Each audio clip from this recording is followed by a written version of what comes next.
What's going on, y'all? This is Dirt Track Boys. Now, let's just say I know that Daytona's on the way, and I know that y'all looking forward to the new season like me.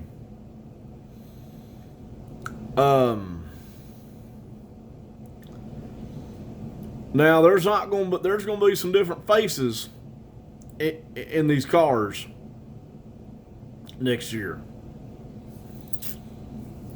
For example, Kyle Busch will not be in the 18 Joe Gibbs Toyota. It'll be the number 54 Toyota from Ty Gibbs. Because I guess the 18, they just wanted to part ways.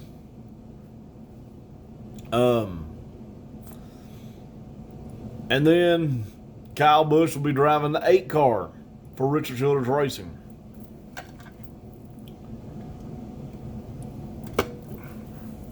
And during the All-Star weekend, we're gonna go back to North Wilkesboro. Track has remained dormant for half of my life. 22 years that track has remained dormant. But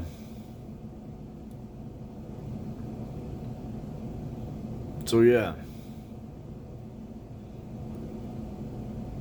there's going to be a lot of changes in 2023.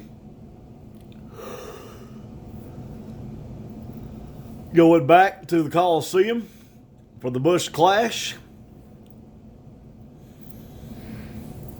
And then going back to the World Center of Racing, Daytona, for Speed Week in Daytona. Not Speed Weeks, but Speed Week in Daytona.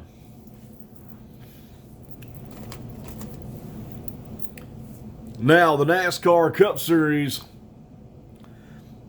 and also it will not be the Camping World Truck Series anymore. It'll be the NASCAR Craftsman Trucks. Craftsman is bringing back, for the first time since 2008, when Craftsman left the sport in 2008.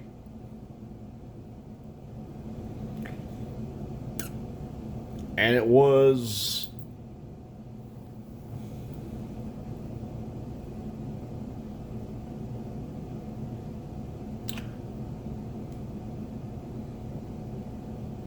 so for 10 years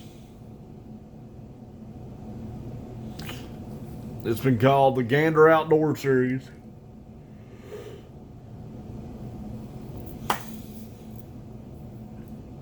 The Camping World Truck Series.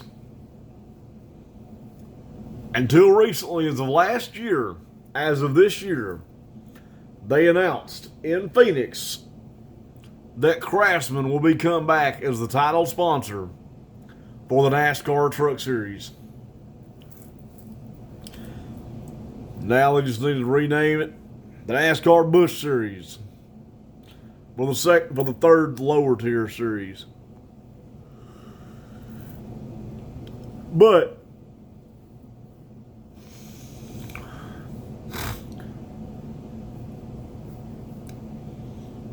2023, a new season for NASCAR. Going to a Chicago street course, racing back in Chicago. I don't know how I feel about racing in Grant Park.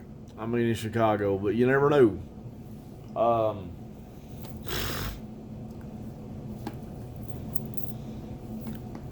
I just don't know. I mean, racing back in Chicago, I mean, is kind of a little different. You know, it won't be on the Chicagoland Speedway. It'll be on the street You know, they haven't raced in Chicago for, I think since like 2020. I think 2019 or something like that. But it's going to be different racing on the streets of Chicago.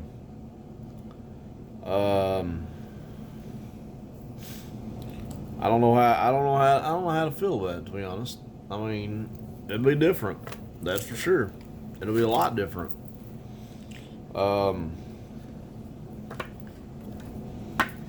But you know, there'll be different changes on that track. Like I said, I don't know. It'll be a lot different racing on the street course in Chicago.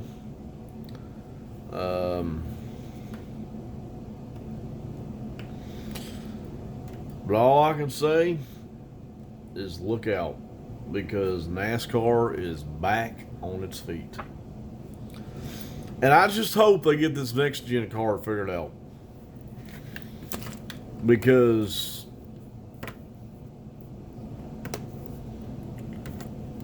this new next gen car they've got, I honestly don't know what to think about it. And I really, unless they got it fully fixed, like they need to have it fixed, it's not fixed. And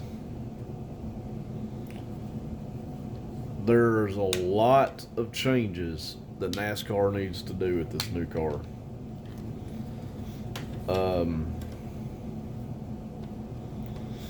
First and foremost, they need to fix the diffuser on it. Because if they don't fix this diffuser on it, and what NASCAR ought to do is they ought to go back to the drawing board and figure out why this car is coming apart like it did.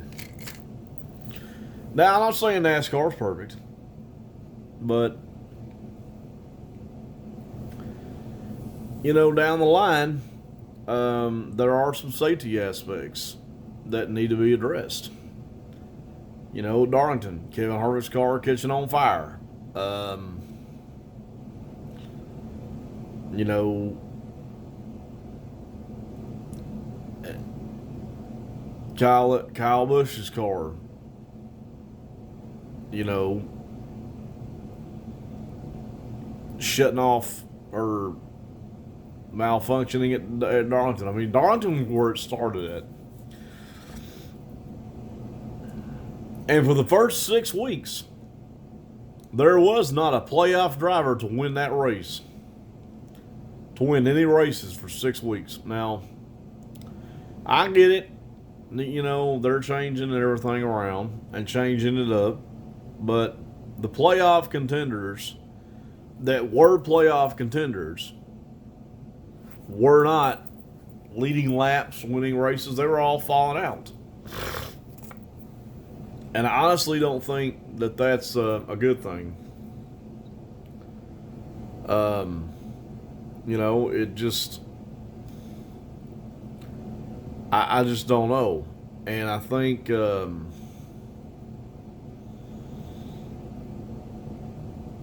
and I believe that it wasn't NASCAR's fault.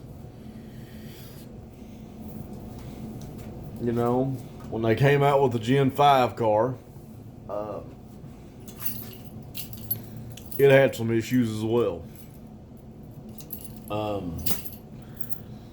But the Gen 6 car seemed like it was probably, well, sorry, the next gen was probably NASCAR's problem child. And I hope they've gone to the drawing board and figured out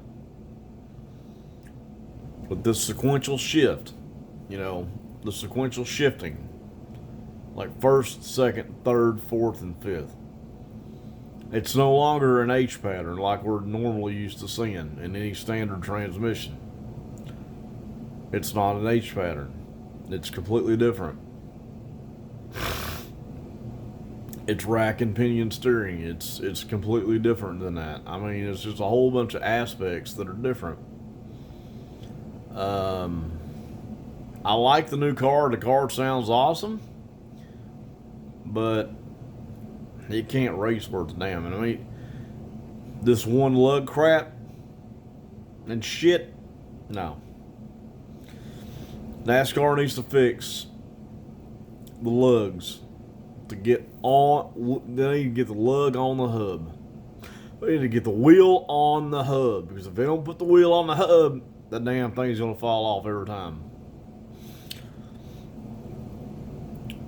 So, if you guys aren't subscribed to this channel, please do, because here at Dirt Track Boys, we need some help. We need some subscribing,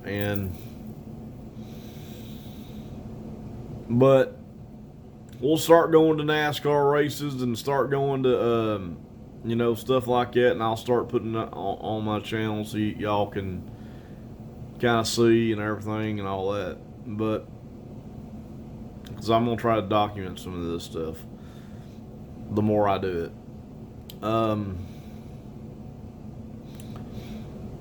And I also want to thank you for all the Patreons in 2022 that have subscribed and liked this channel. Because here at Dirt Track Boys, we are dedicated and we are serious. If y'all want to see any more NASCAR stuff or any more race cars, feel free to let me know, comments and all that. And speaking of which, hang on one second, guys.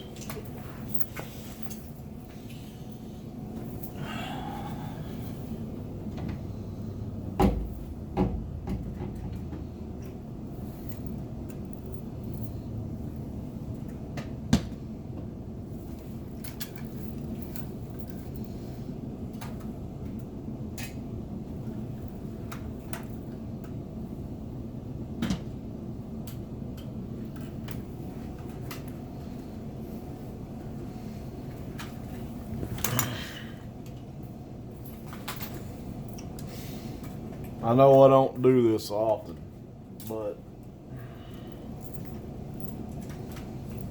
I have.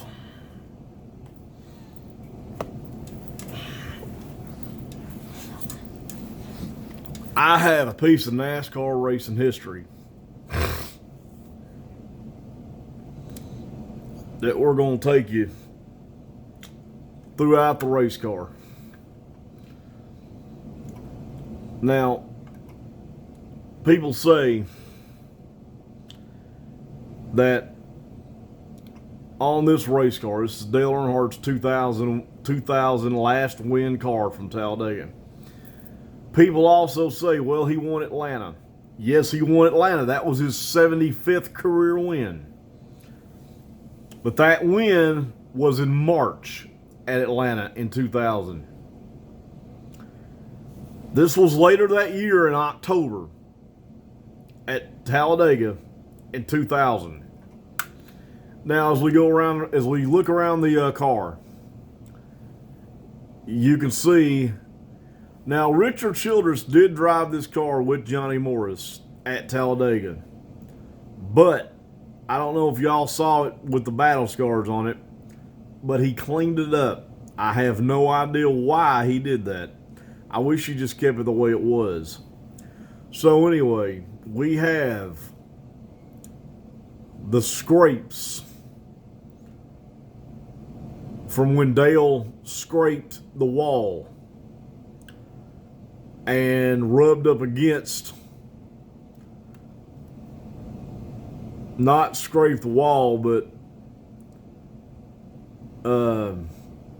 actually, yeah, he did scuff the wall with this car. So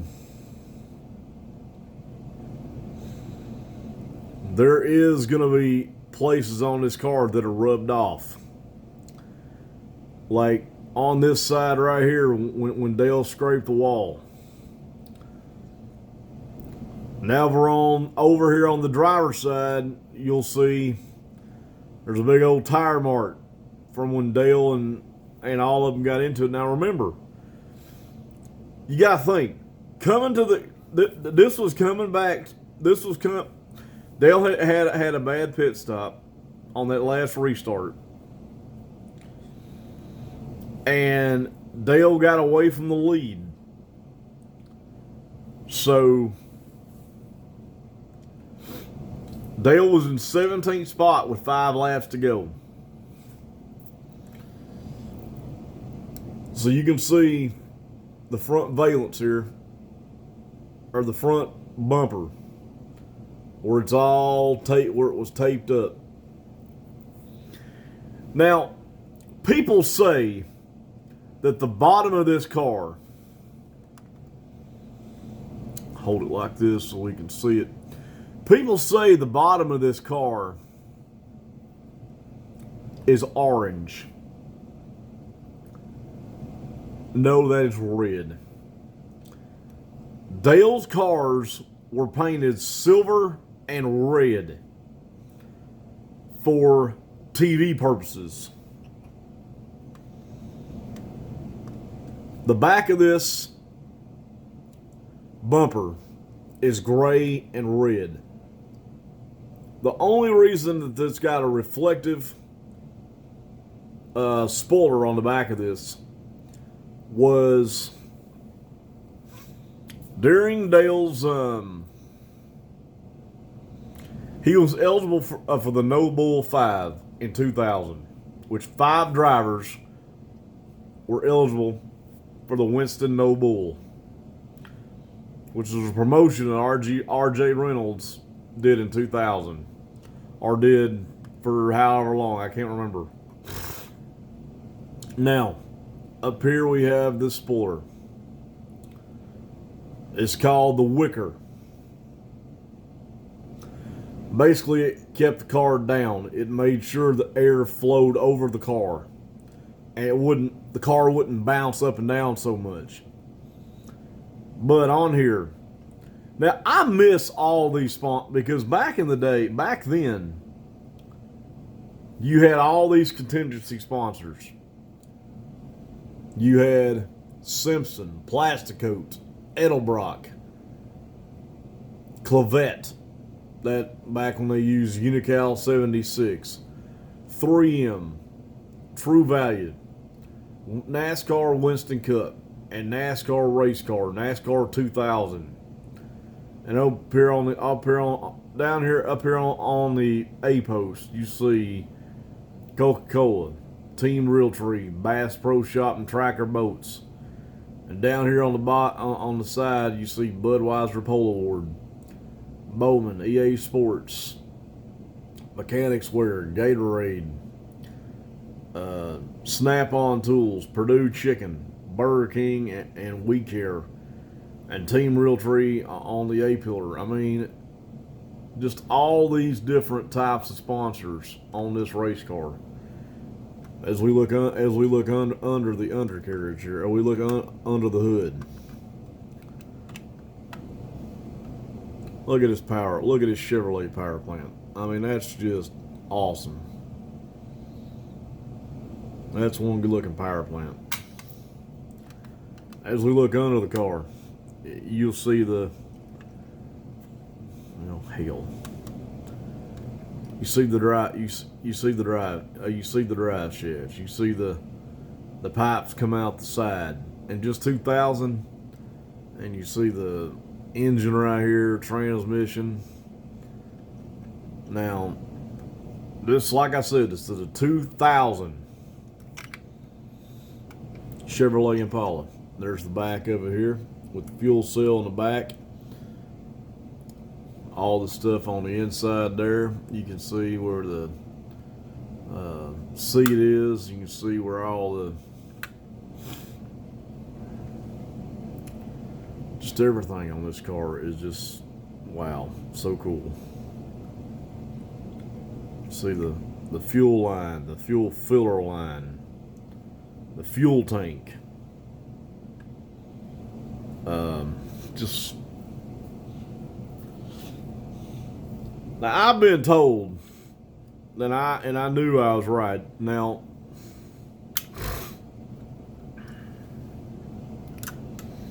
I'm not saying I had the last car that Dale ever drove,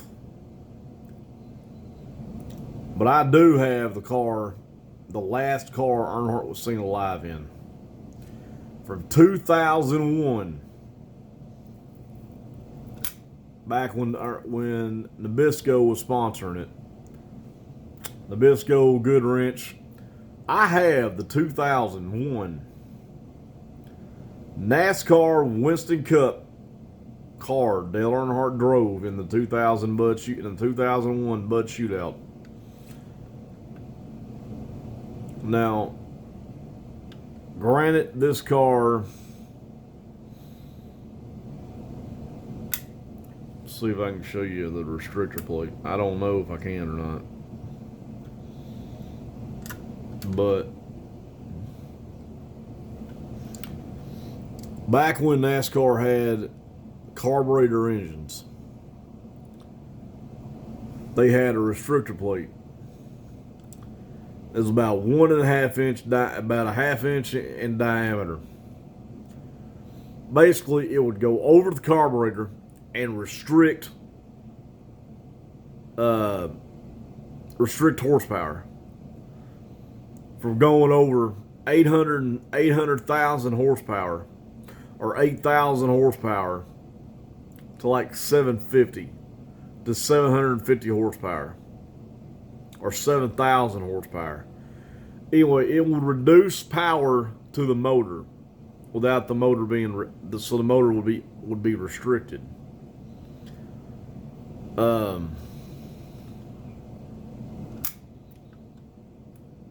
The thing about this car, this is the last car Dale drove. Last one he was seen alive in.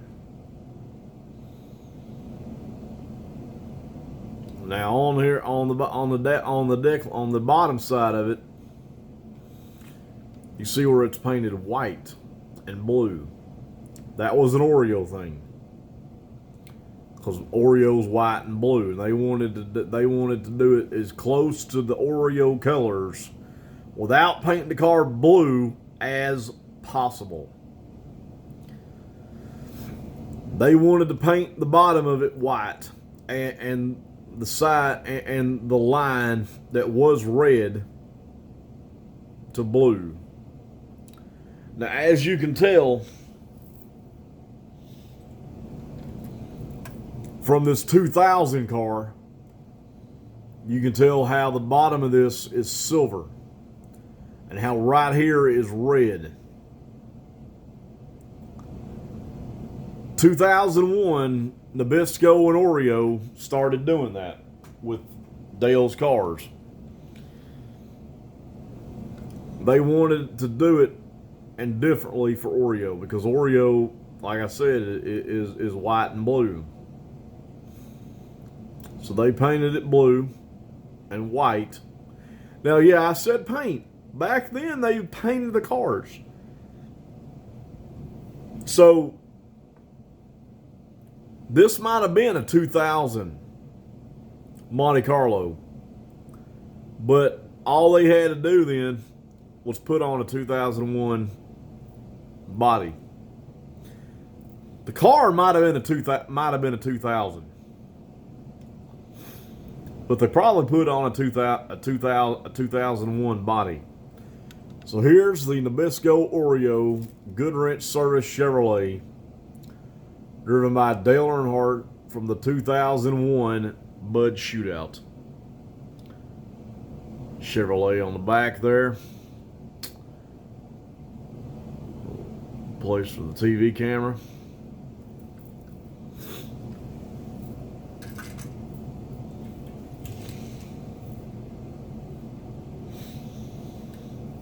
Now, this is Dale Earnhardt Jr.'s 2003. I believe this is an 03. is 2003. Now, the same with this car. This is Dale Jr.'s 2003 Budweiser number 8 Chevrolet. And you can see Dale's don't got much damage on it. Except right here on the side there, where he got into an altercation with somebody. But let's look up underneath the deck lid here. You see you got the fuel tank back here. Now, I believe this was like 2001, so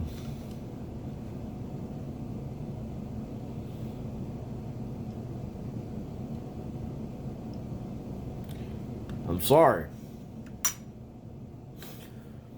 This is a 2001 Chevrolet Monte Carlo that Dale raced and won at Talladega in 2001. The same track his daddy won at a year prior. This was the 2001 EA Sports 500. As you see on the hood there, you got Bud King of Beers. On the side of this car, you got Budweiser 8 and the number 8 on it. And then Dale Earnhardt Jr. on the top here. You got Champion, Wrangler jeans, Sherwin-Williams, and Cincinnati Tools. You got Remington Arms, Outlaw Fuels, and then We Care on the back here. So, and NASCAR wins the cup. Of course, it's an adult collectible. So, now this car right here, most controversial driver. Actually, hang on a minute.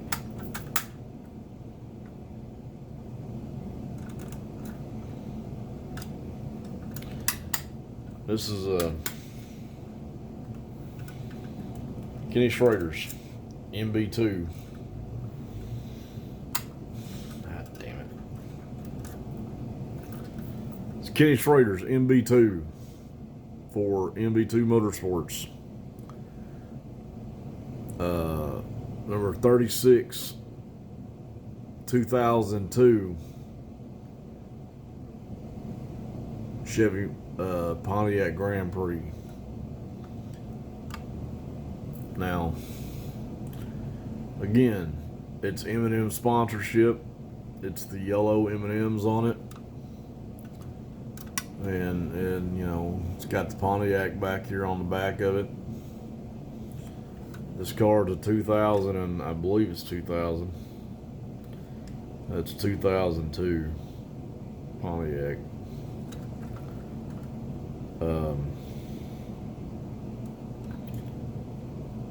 It's got the fuel cell in the back here. The Pontiacs had the wide track Grand Prix, so this is Kenny Schrader. Now everybody thinks that Ken Schrader, you know, did that to Earnhardt in 2001. Well, that's not true exactly. Now, granted, Schrader might have gotten loose, but I don't believe that Schrader intentionally hit him. I don't believe that Schrader killed Earnhardt. That just, no. There's the front of the car. You got the M&Ms up here on the, see, this is the M&Ms car I like. I wish Kyle Busch would have driven this one right here. But anyway, you got the M&Ms on the bumper here. You got the M&Ms like all over the front of the car, which that's pretty cool. Then you got the M&Ms back here on the back.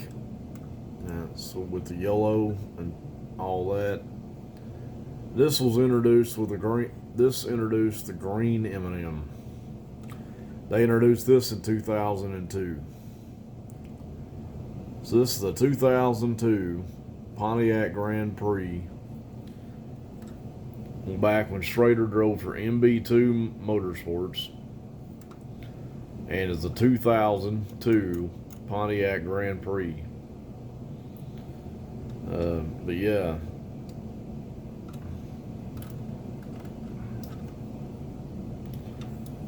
You got the front valance on here. You got the underneath here. You got all.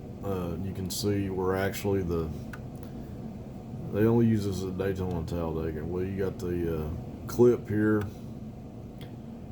where the radiator is. You know, you got that right there. Then on the back here, you got this cooling system. It's the air conditioner back here. Basically, this is a cooling system for the driver. So this right here is your driver cooling system, which means air goes into the back side of the helmet. I can't really tell by this car, but anyway, it goes into these side pipes right into these sides right here, where it pumps air into the driver's helmet. Because you got to know, these cars are like 136 something. These cars like get up to like 136 degrees. I mean, imagine being in this car for, you know, however many laps. You know, I mean, it's hot. It's not cold, it's hot. But yeah. If y'all like and subscribe to this channel. And don't forget to watch in just a few short months actually. We'll be in NASCAR will be at the LA Coliseum. And then after that we're going to Daytona. So like I said, we'll try to keep track of some of these videos, and we'll try to, like I'm saying, y'all, we will definitely try to go to some tracks. It's just going to take time. That's all I'm saying. Rome wasn't built in a day. And like I said, like and subscribe to this channel. I need all the help I can get. This is NASCAR Dirt Track. This is Dirt Track Boys. We look forward to looking for you at some races we might go to. Like and subscribe to this channel. And like I said, oh, and by the way, and Haley Deegan is going to Thor Sport out of Sandusky, Ohio.